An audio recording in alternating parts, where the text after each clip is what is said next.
Hi, welcome back to Stuff About Tutorials.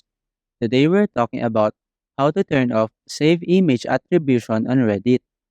Maybe you want to save and share images without the source or attribution information included.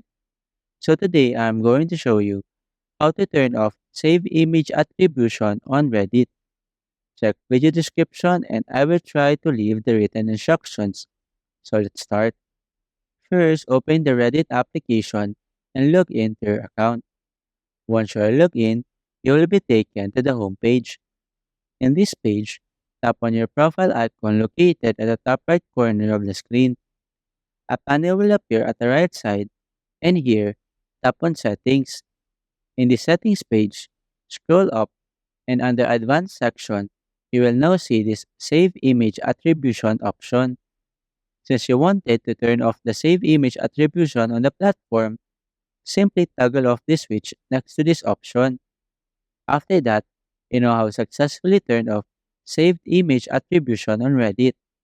Your image uploads will no longer be attributed to your profile as they won't display anymore the author and subreddit name.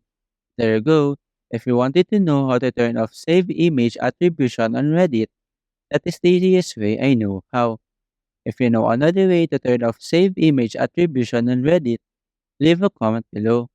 Also, be sure to subscribe for more videos.